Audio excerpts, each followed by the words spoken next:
한 초등학교에서 시험 문제를 냈습니다. 사자성어와 관련되어진 시험 문제인데요. 시험 문제는 이런 것이었습니다.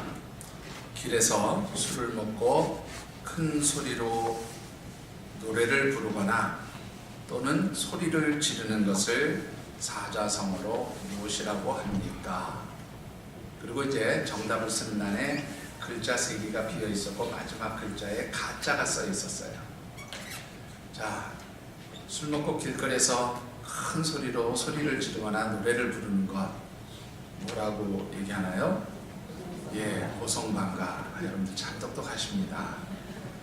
네, 이 답안지에 대해서 아주 재밌는 그런 답들이 몇 개 있었습니다. 어떤 학생이 뭐라고 썼냐면 고음불가, 네, 그렇게 썼고요. 또 어떤 학생은 이럴 수가, 이렇게 답을 썼습니다. 어떤 학생은 미친 건가, 이렇게 썼고요. 마지막 또 하나의 시험지를 채점하던 선생님이 그냥 뒤집어졌습니다. 뭐라고 썼을까요? 아빠인가? 뭐 이런 문제라면 답이 아주 분명하지요.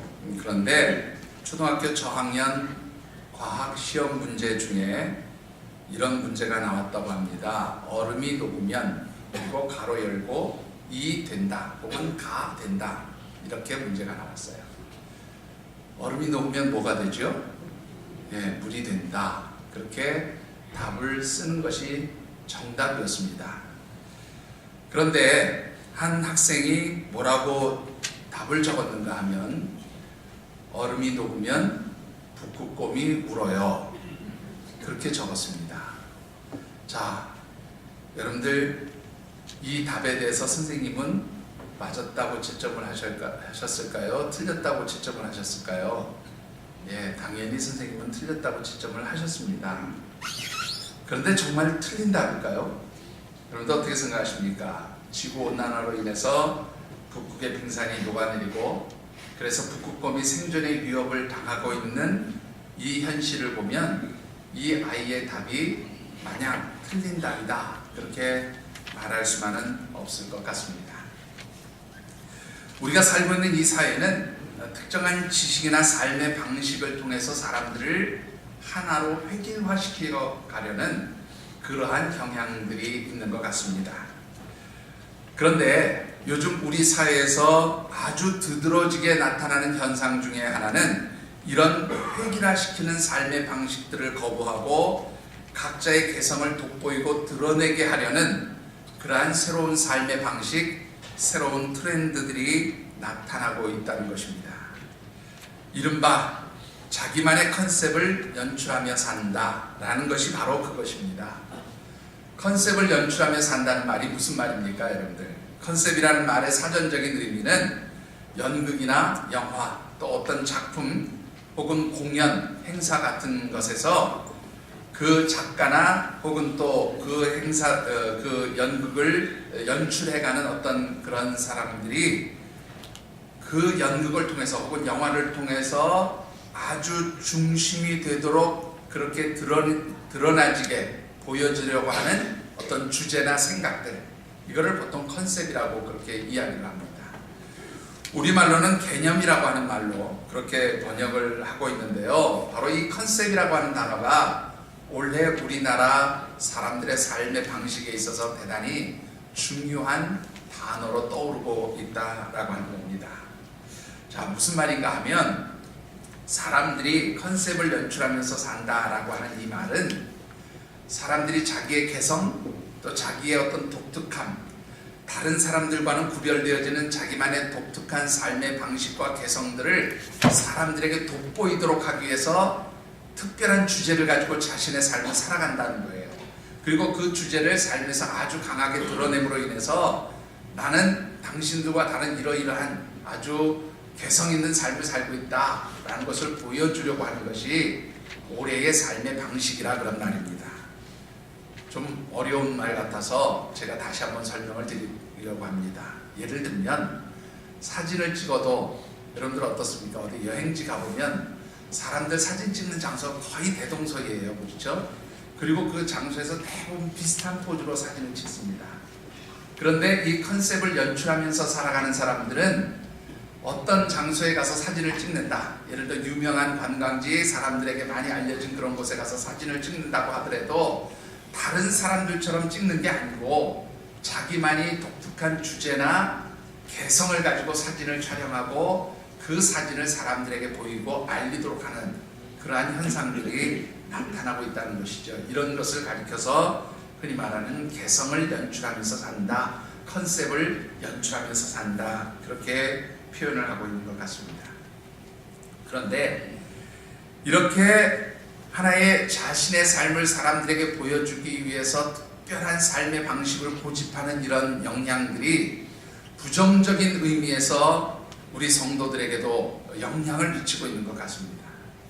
예를 들면 내가 꼭 교회 나가서 신앙생활하는 것이 전부는 아니니까 그저 내가 교회 출석하지 않고 집에서 나만 열심히 제대로 하나님 섬기면 되지 라고 하는 그런 생각을 가지고 집에서 혼자 신앙생활 하겠다고 하는 이른바 가난한 교인들도 바로 이런 부정적 측면에서의 어떤 그런 컨셉을 연출하는 영향력을 받은 것이 아닌가, 그렇게 생각해 볼 수도 있겠습니다.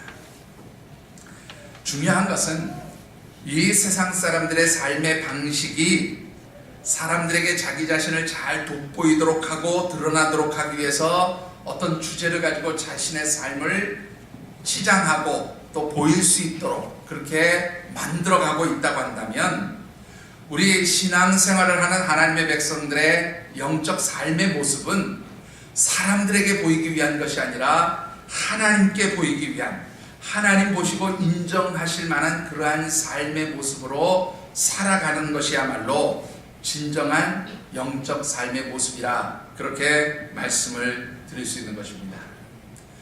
2019년 2월달 우리가 함께 나누는 말씀의 주제, 여러분들 기억하시지요? 우리 영상에 나온 글씨 한번 같이 읽어보시죠. 한 번 더 읽어보실까요? 자, 2019년 우리의 삶이 하나님께서 인정하시고 기뻐하시는 그러한 영적인 삶이 되려고 하면 내가 어떻게 살아야 할까, 그것을 깊이 생각해 보자는 의미에서 정한 그런 주제입니다. 그래서 지난 2월 첫 번째 주일에는 내 영적인 삶의 방식들을 디자인하기 위해서 먼저 나의 영적 상태를 다시 한번 체크해 보라, 그렇게 말씀을 드렸습니다. 그리고 지난 주일에는 내가 살아온 지난 과거의 시간들 가운데서 나에게 영적 의미가 있었던 사건들이나 혹은 신앙적 의미가 있었던 사건들을 돌이켜보면서 그 사건들을 통해서 얻어진 교훈이나 영적 깨달음을 오늘의 삶의 자리에서 행동하고 실천하며 살아갈 때에 하나님 기뻐하시는 삶이 될 수 있다고 그렇게 말씀을 드렸습니다. 오늘 세 번째로 여러분들에게 드리고 싶은 말씀은, 우리 하나님께서 인정하시는 영적인 삶의 모습으로 살아가기 위해서는 내 삶의 모습이 하나님의 기준에서 하나님이 인정하시고 하나님이 보시고 기뻐하시는 모습이 있어야 그 삶이 진정한 영적인 삶의 모습이라는 것, 그것을 말씀드리고 싶습니다. 오늘 우리에게 주신 하나님의 말씀은 특별히 예수님과 사람들 사이에 금식과 관련되어진 논쟁이 있었던 그런 내용의 말씀입니다. 특별히 이 말씀 가운데는 하나님께서 진정으로 기뻐하시는 영적인 삶의 모습이란 무엇이냐, 어떻게 살아가는 것이 진정으로 하나님 기뻐하시는 영적인 삶의 모습이냐 하는 것을 아주 잘 가르쳐주고 있습니다.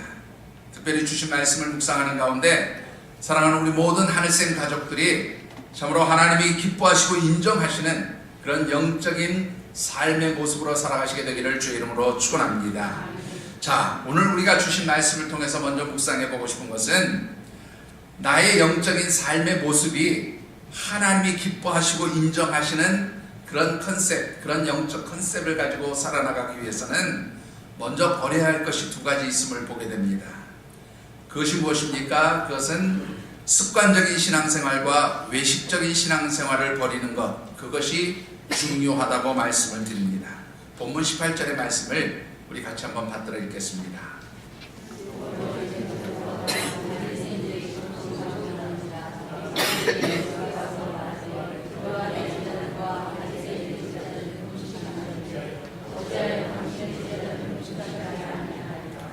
자, 오늘 이 말씀을 보면 사람들이 예수님께 나와서 이렇게 묻습니다. 아니, 예수님, 요한의 제자들, 여기서 요한은 세례 요한을 의미합니다. 세례 요한의 제자들도 금식을 하고 또 바리새인의 제자들도 금식을 하는데, 예수님과 당신의 제자들, 예수님 제자들은 왜 금식을 하지 않는 것입니까? 이런 질문을 하고 있음을 보게 됩니다. 본문에서 말하는 이 사람들, 우리 마가복음에는 그냥 사람들이라 그렇게 칭하고 있는데요, 병행 본문인 마태복음에 보면 이 예수님께 와서 부른 사람들이 세례 요한의 제자라 그렇게 표현을 하고 있고요. 또 역시 병행 본문인 누가 본문에서는 이 사람들이 바리새인과 서기관들이라 그렇게 기록이 되어 있습니다. 자, 중요한 것은 누가 와서 물었든지 간에 이 사람들이 왜 바리새인과 서기관들, 세례 요한의 제자들은 다 금식하면서 그렇게 살아가는데 예수님과 그 제자들은 금식을 하지 않는 것입니까? 이렇게 물어보았다는 것이지요. 자, 왜 이런 질문을 던졌느냐 하는 것입니다. 예수님 당시에 이 금식을 한다라고 하는 것은 일종의 바르게 신앙생활을 하는 그런 삶의 모습이라고 인정을 받았습니다. 그러니까 예수님과 제자들은 금식을 하지 않았으니까 당신들은 바른 신앙생활을 하는 거 아니냐, 이런 질문을 던진 것이지요. 자, 여러분들에게 한번 물어보겠습니다. 금식을 하는 것이 바른 신앙생활을 하는 것이냐? 라는 것입니다. 여러분들, 이스라엘 백성들의 신앙적인 전통 가운데 보면 금식을 한다는 것은 두 가지 의미가 있었어요. 어떤 의미가 있었는가 하면 구약적인 전통에서 보면 내가 하나님 앞에 죄를 지었을 때 그 죄로 인해서 애통해야 하는 영적 슬픔을 나타내고 또 그 죄로부터 내가 돌이켜서 하나님 앞에 회개하며 이제는 정결한 삶을 살겠습니다. 그렇게 회개의 표시로 금식을 하는 것이 바로 구약 전통에서 금식의 의미였습니다. 자, 예를 들면 누군가가 죄를 지었어요. 제가 만약 죄를 지었습니다. 그러면 하나님, 제가 정말로 이 죄 때문에 애통해야 합니다. 마음이 아픕니다. 슬픕니다. 하나님, 나의 죄를 용서해 주세요. 그렇게 회개하면서 하나님 앞에 금식하는 것, 이것이 바로 구약시대 금식의 의미였다는 것이지요. 자, 그런가 하면 신약시대에 와서는 조금 의미가 바뀌었습니다. 신약시대에서는 이 금식을 한다는 것은 뭐냐면 하나님 앞에서 영적으로 아주 경건한 삶을 사는 것과 또 하나님 앞에 내가 헌신적인 삶을 살겠다고 하는 표시로 금식을 했다는 것이지요. 특별히 이 바리새인과 서기관 같은 사람들은 모세가 하나님의 율법을 받으러 시내산에 올라간 날짜가 있다고 그래요. 그 전설에 의하면 목요일날 올라갔다가 이 십계명 돌판을 받아가지고 내려온 날은 월요일이었다고 그렇게 이야기를 합니다. 그러니까 이 바리새인들은 모세가 십계명을 받으러 올라갔던 날과 내려온 날, 곧 월요일과 목요일에 금식을 하는 것이야말로 아주 경건한 사람의 모습이라 그렇게 생각을 했다는 것입니다. 그래서 여러분들, 이 성경에 보면 바리새인과 서기관들이 종종 이렇게 하잖아요. 하나님, 나는 일주일에 2번 금식하며 저 세리와 같이 않음을 하나님 아시지 않습니까? 이런 기도의 내용들이 나오는 이유가 바로 이 바리새인들의 전통 가운데는 금식을 하는 것이 하나님 앞에 경건한 사람의 모습이고, 금식을 하는 것이 진정으로 바른 신앙생활을 하는 모습의 그러한 삶의 모습이라고 인정을 받았다는 거예요. 그래서 이렇게 금식을 했다는 겁니다. 그런가 하면 조금 바리새인과 서기관들과는 다르지만 세례 요한의 제자들도 열심히 금식을 하면서 자신들의 신앙을 지키려고 그렇게 노력을 했다는 것이지요. 그런데 예수님과 제자들은 금식을 하지 않으니까 바로 당신들은 바른 신앙생활을 하지 않는 거 아니냐, 이렇게 따져보는 겁니다. 자, 문제는 이 바리새인이나 서기관들 혹은 세례 요한의 제자들이 하고 있는 금식이 참으로 하나님 앞에 경건한 모습을 드러내고 또 하나님이 기뻐하시는 그런 아름다운 신앙의 모습으로 드려지는 금식이었느냐라고 하는 것이지요. 사실 금식이라고 하는 그 자체가 가지고 있는 영적 의미들은 대단히 좋은 것입니다. 중요한 것입니다. 하나님 앞에 우리가 죄를 범하고 잘못했으니까 회개하고 애통하는 마음으로 금식하는 것 얼마나 보기 좋습니까? 또 하나님 앞에 우리가 하나님 내가 경건한 삶을 살겠습니다 다짐하면서 내가 경건한 사람으로서 하나님 앞에 늘 헌신과 하나님을 기쁘시게 하는 일에 내 삶을 드리겠습니다, 이것을 표현하는 방식으로 금식하는 것 얼마나 좋은 일입니까? 그런데 문제는 예수님 당시에 이 바리새인이나 서기관들 혹은 이 요한의 제자들이 그렇게 하고 있는 금식은 사실 신앙적 전통 안에서 많은 부분이 왜곡되고 변질되어 있었다는 것이 문제였습니다. 자, 어떤 왜곡과 변질이 있었습니까? 첫 번째는 이 유대교적 신앙 전통 안에서 있었던 금식을 습관적으로 행하는 그런 문제가 있었다 하는 것입니다. 앞서도 말씀을 드렸지만 금식을 하는 분명한 영적인 이유, 영적인 의미들이 있었어요. 그런데 이 예수님 당시에 바리새인이나 서기관들 금식하는 사람들은 그런 영적인 이유나 의미들을 생각하면서 금식하는 게 아니라 그냥 신앙적 전통 안에서 금식하는 것이 바른 신앙생활하는 것이고 경건하게 살아가는 삶의 모습이다, 그냥 그렇게 얘기하니까 때가 되면 습관적으로, 월요일 목요일 되면 습관적으로 금식했다 그 말입니다. 또 하나의 문제는 이 금식을 하는 것이 자신을 신앙적으로 아주 경건한 사람인 것처럼 보여주기 위한 외식적 신앙의 모습으로 금식을 했다는 것이지요. 여러분들 마태복음 6장 16절의 말씀 우리 같이 한번 읽어보겠습니다. 마태복음 6장 16절입니다.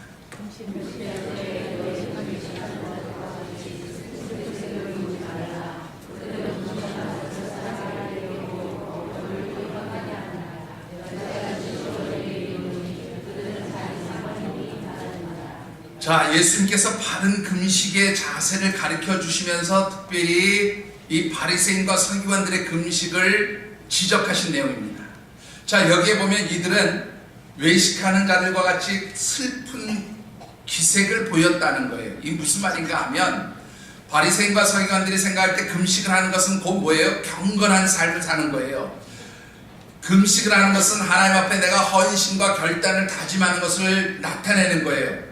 그러니까 이 사람들이 어떻게 합니까? 나는 경건한 사람이에요, 나는 늘 하나님 앞에 헌신하면서 살아가는 사람이에요, 이것을 보여주기 위해서 금식을 하는데 자기가 금식하는 것을 사람들이 알아줘야 되니까 실제로 어떻게 해요? 나는 금식 중에 있습니다, 이것을 나타내기 위해서 슬픈 기색을 보이거나 얼굴을 많이 힘들게 보이도록 그렇게 연출했다는 겁니다. 꾸몄다는 거예요. 배우처럼 그렇게 이 자신이 금식하고 있는 것을 나타내기 위해서 아주 그렇게 외식했다 그 말입니다. 한마디로 말하면 신앙생활에 아주 중요한 그러한 하나의 방식이었던 금식이 사람들에게 자기가 신앙생활 잘 하는 것으로 보여주기 위한 하나의 외식적인 방법으로 전락해버렸다 그런 뜻입니다. 자, 오늘 이 말씀이 우리에게 주시는 영적 교훈이 무엇입니까? 이 말씀의 핵심은 금식을 하느냐 안 하느냐의 문제를 말씀하고 있는 것이 아니에요.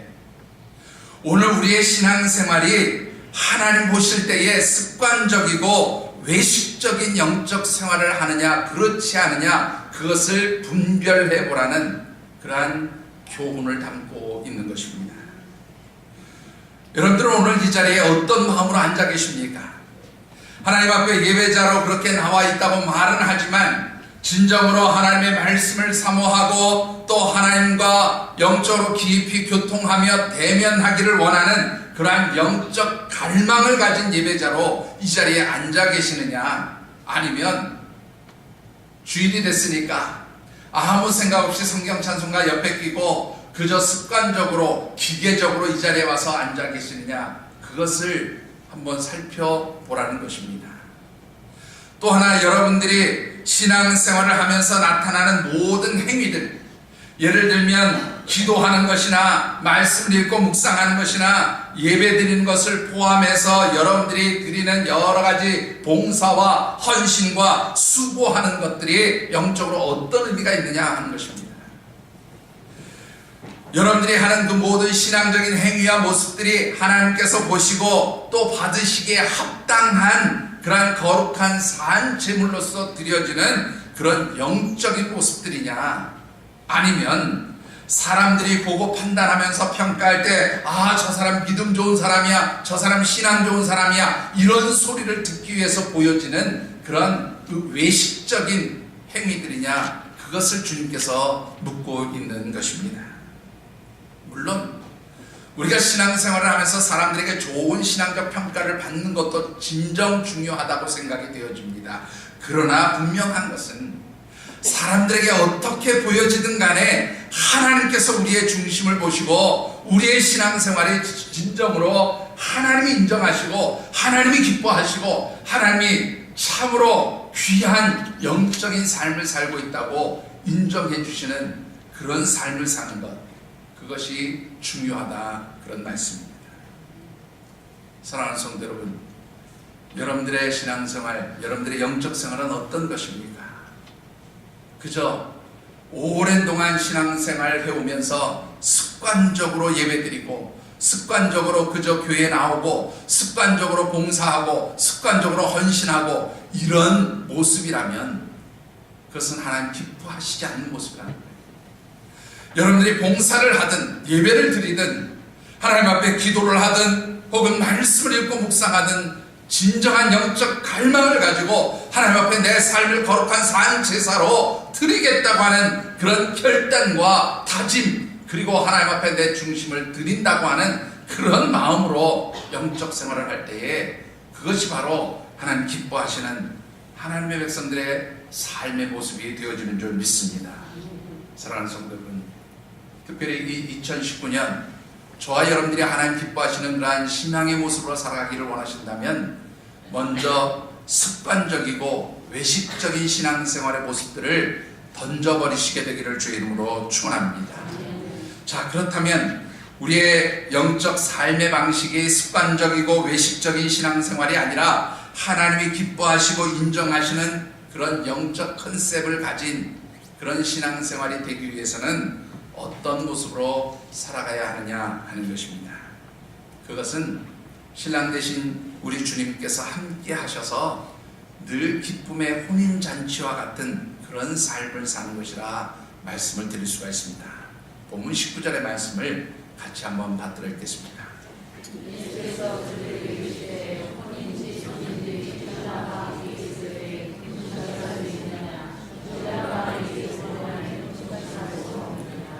자, 예수님께서 왜 예수님과 제자들은 금식하지 않느냐고 묻는 사람들에게 그 이유를 혼인잔치에 참여한 손님을 비유로 설명하고 있음을 보게 됩니다. 자, 여기서 손님이라고 하는 단어를 먼저 좀 살펴보시면 원문 성경에 보면 단순히 어떤 혼인잔치를 축하하러 온 하객들이 아니고요, 원문 성경에는 아들이라고 하는 단어, 헬라어로 휘오스라고 하는 단어가 있는데 이 단어를 복수형으로 쓴 휘오이라고 하는 단어를 쓰고 있어요. 그러니까 여기서 손님들이라는 말은 원문의 실제 단어의 뜻은 뭐냐면 자녀들, 가족들, 그런 뜻입니다. 그러니까 이 혼인잔치에 참여한 사람들은 하나님의 택함을 받은 하나님의 자녀들, 하나님의 사람들, 그런 뜻이라고 보시면 되겠고요. 또 본문에서 신랑은 바로 예수님 자신을 의미하는 것입니다. 자, 여러분들이 잘 아시는 대로 이스라엘의 전통에서 혼인잔치는 가장 큰 축복이고 기쁨의 잔치예요. 그래서 이 이스라엘 백성들이 혼인잔치를 하게 되면 보통 얼마 정도 혼인잔치를 하냐면 일주일 정도 기간 동안에 잔치를 벌입니다. 그리고 이 일주일 동안 혼인잔치에 참여한 사람들은 율법에서 그 정해놓은 금식에 대한 의무까지도 이 혼인잔치 기간에 면제를 받아요. 자, 앞서도 말씀드렸지만 혼인잔치집은 먹고 마시고 함께 즐거워하고 축복하고 기뻐하는 자리잖아요. 그러니까 여기에 가서 금식한다고 이렇게 굶고 앉아 있으면 그것은 축하하는 자리가 축하하는 그런 행위가 아니잖아요. 그러니까 혼인잔치에 참여할 때만큼은 금식을 하지 않고 어떻게 해요? 그 신랑과 함께 혼인잔치를 기뻐하고 축복하는 거예요. 예수님이 오늘 말씀하신 것이 바로 그겁니다. 자, 지금 신랑 되신 예수님 함께 하신다는 거예요. 그러니까 신랑이 있을 동안에는 함께 그 신랑이 주시는 은혜들을 누리며 즐거워하며 기뻐하라, 그런 의미의 말씀이 되어지는 것입니다. 오늘 이러한 예수님의 말씀을 우리의 삶의 자리에 적용해 본다면, 우리의 영적으로 신랑 되어 주시는 예수님, 바로 주님께서 내 삶의 자리에 함께 하실 때 우리의 삶의 방식이 어떻게 되어야 된다는 거예요. 기쁨과 감사로 채워져야 한다, 그런 것을 의미하는 말씀입니다.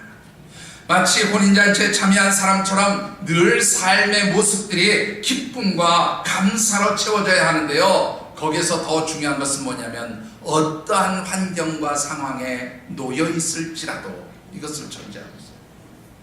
설사 내가 처해 있는 환경과 상황이 힘들고 어렵고 고통스러울지라도 신랑 되신 예수님이 나와 함께 하실 때 그 삶의 자리는 뭐가 되어야 하는가 하면 기쁨과 감사가 있는 마치 천국 잔치와 같은 그런 신앙생활을 해야 한다, 그런 뜻인 것입니다.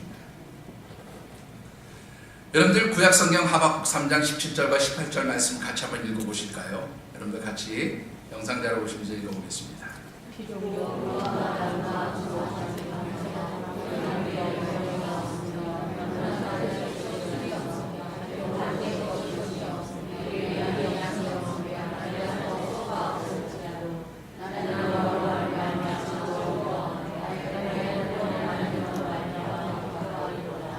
자, 여러분들 이 하박국 3장 17절의 말씀을 먼저 한번 살펴보십시오.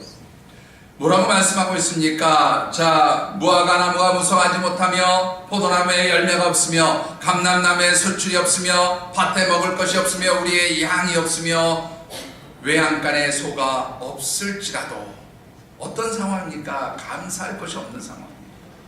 모든 것이 궁핍하고 부족한 상황입니다. 정말로 기쁨과 감사로 하나님 고맙습니다, 하나님 즐겁습니다 라고 말할 수 있는 그런 상황이 아니라고 하는 거예요. 그런데 하박국 선지자 뭐라고 고백하고 있습니까? 18절 말씀을 보면 이런 고난의 상황, 어려움의 상황, 궁핍과 결핍되어진 상황일지라도 나에게 여호와 하나님이 함께 하시면 그로 인하여 기뻐하고 감사하겠다고 그렇게 고백하고 있는 것입니다. 이것이 바로 진정한 하나님이 기뻐하시는 영적인 삶의 모습이라 그렇게 말씀하고 있는 거예요. 여러분들이 신앙생활을 하면서 누구에게 보이기 위해서, 사람들에게 보이기 위해서 억지로 마지못해 하는 그런 삶의 모습들, 혹은 마지못해서 습관적으로 교회 나오고 예배드리고 예배자로 앉아있는 모습들, 이것이 하나님 기뻐하시는 것이 아니라 진정으로 내가 아무것도 없을지라도, 내가 고난의 자리에 있을지라도, 내가 힘들고 고통스러운 그런 삶의 환경에 처해 있을지라도 하나님이 함께 하시기 때문에 기뻐하고 감사하는 것, 이것이 바로 진정한 하나님의 백성들의 삶의 모습이고 진정한 영적인 모습이라 그렇게 주님은 우리에게 말씀해 주고 있는 것입니다. 뿐만 아니라 여러분들 너무나 잘 아시는 데살로니가전서 5장 16절로부터 18절까지의 말씀도 같이 한번 받들어 읽어보겠습니다.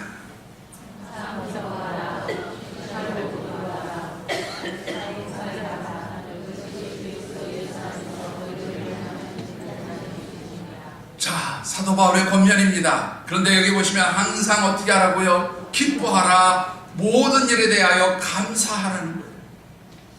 여러분들 어떠한 환경 속에서도 감사할 수 있습니까? 여러분들이 망했는데, 부도가 났는데, 건강을 잃었는데, 내가 지금 아파서 병원에 입원하고 수술하고 살지 죽을지 모르는 그러한 환경이 됐는데 그럼에도 불구하고 여러분들 감사할 수 있습니까? 아니면 여러분들의 삶의 모든 것이 다 날아갔어요. 남겨진 건 아무것도 없어요. 하박국 선지자처럼 그렇게 정말 아무것도 없는 궁핍하고 빈핍한 고난의 환경 가운데 내가 처해 있어요. 그럼에도 불구하고 내가 기뻐할 수 있느냐라는 것입니다. 하박국 선지자의 고백이나 데살로니가전서 5장에 나온 사도 바울의 권면이나 일맥상통하는 것은 뭐예요? 기뻐하라는 거예요. 감사하라는 거예요. 근데 그게 어떻게 가능합니까? 여러분들, 하박국은 여호와 하나님으로 인해서 라고 그렇게 말했다면 오늘 이 데살로니가전서 5장 16절에서 18절 말씀의 핵심은 뭐예요? 그렇게 살아가는 것이 하나님의 뜻인데, 그것이 하나님이 기뻐하시는 영적인 삶의 모습인데, 그것이 가능하기 위해서는 누구 안에서요? 예수 그리스도 안에서. 원문 성경에 보면 엔 크리스토, 주님 안에서, 예수 그리스도 안에서 그렇게 살아갈 수 있다. 사랑하는 성도 여러분,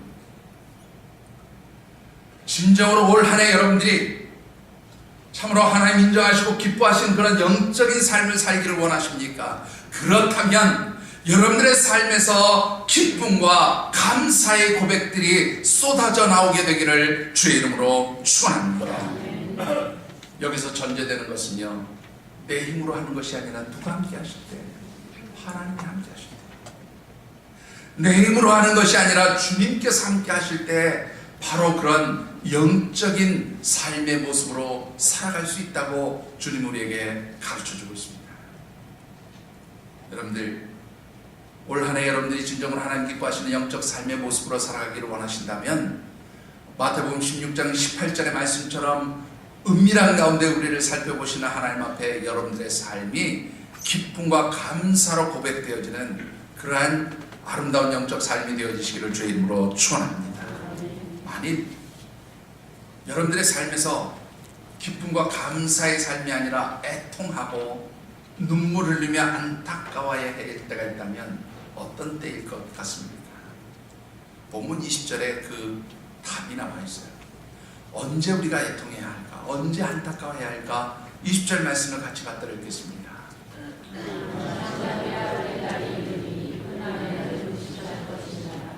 자, 신랑을 빼앗긴다는 말은요, 1차적인 의미는 제자들에게 주신 말씀입니다. 성경학자들은 예수님께서 십자가의 죽음을 앞두시고 사람들에게 체포당하시고 십자가의 고난을 당하시고 죽으신 이후에 다시 부활하신 이 시간이 신랑을 빼앗긴 날들이라 그렇게 표현하고 있고요. 이 때에 주신 이 교훈의 말씀에 따라서 실제로 초대교회 성도들은 예수님이 이제 잡히시고 죽으셨던 그 금요일과 또 이제 예수님 부활 승천하신 날로 그렇게 사람들에게 전설로 내려오는 수요일을 금식하는 날로 그렇게 지켰다고 해요. 그러니까 수요일과 금요일에는 이 초대교회 성도들의 전통 가운데는 금식을 하는 일이 있었는데, 여기서의 금식은 특별히 무슨 예수님이 없어서가 아니라 예수님을 십자가에 못 박았던 그 인간의 죄악의 모습을 아파하며 애통하며 지켰던 금식이라 그렇게 표현을 하고 있습니다. 이것이 오늘 본문에서 말하는 1차적 의미의 금식이에요. 자, 그렇다면 이 말씀이 오늘 이 시대를 살아가는 성도들에게 주시는 2차적 의미는 무슨 뜻이냐라는 겁니다. 여러분들, 우리가 진정으로 애통해야 하고 아파해야 될 일이 있다면 내 심령 가운데 여호와 하나님이 임재하시지 않은 상태가 되어 있는 거예요. 내가 진정으로 아파하고 애통해하고 힘들어해야 할 일이 있다면 바로 내 안에 예수 그리스도의 영이 존재하지 않는 겁니다. 만일 나의 영적 상태가 주님이 함께 하시지 않는 바로 그 상태가 되었다면 그것이야말로 진정으로 하나님 앞에 애통해야 하며 아파하며 슬퍼하며 주님 나와 함께 해주세요라고 간구해야 될 바로 그때라는 것을 오늘 주님께서 우리에게 말씀해 주고 있습니다.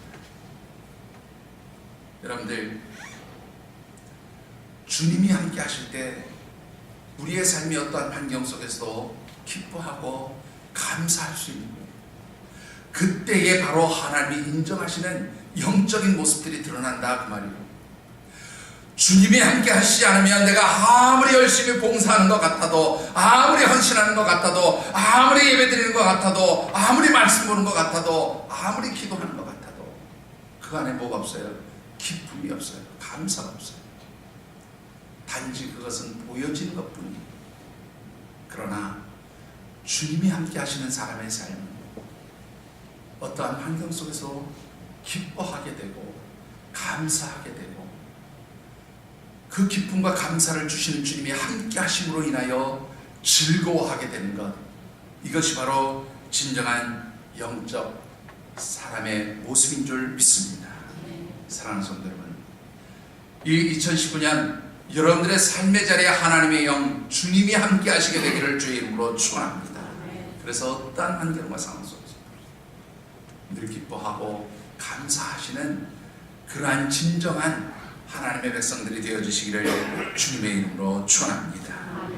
우리가 하나님께서 기뻐하시며 인정하시는 그런 영적인 컨셉을 가지고 그렇게 살아갈 때에 우리에게 나타나는 두 가지 영적 변화가 있음을 보게 됩니다. 어떤 영적 변화가 일어납니까? 첫 번째는 본문 21절에 잘 나타나 있음을 보게 됩니다. 21절을 같이 받들어 읽겠습니다.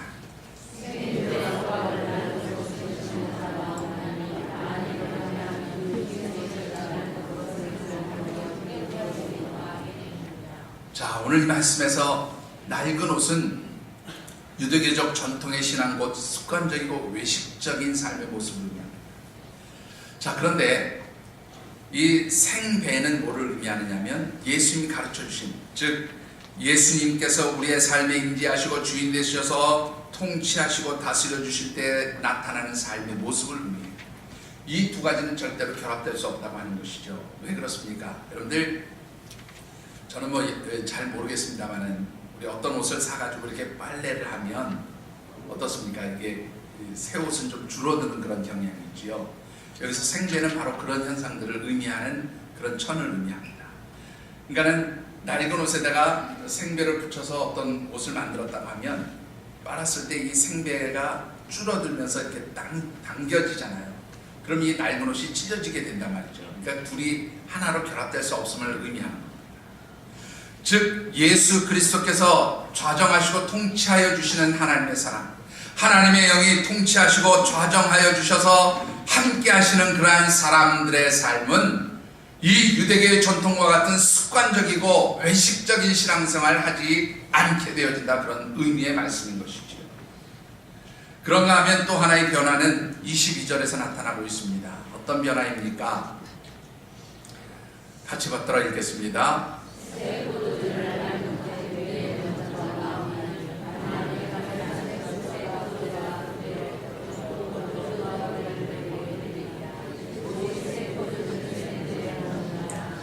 자, 새 포도주와 헌 가죽 부대는 역시 헌 옷과 생배의 비유와 마찬가지입니다.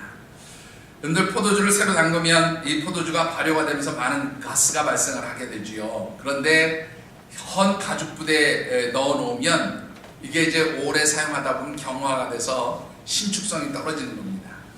그러면 어떻게 합니까? 이 가죽 부대에 일어난 그 포도주가 발효되면서 일어나는 그 가스의 양 때문에 결국은 이 헌 가죽 부대가 터져서 포도주를 버리게 된다는 거예요.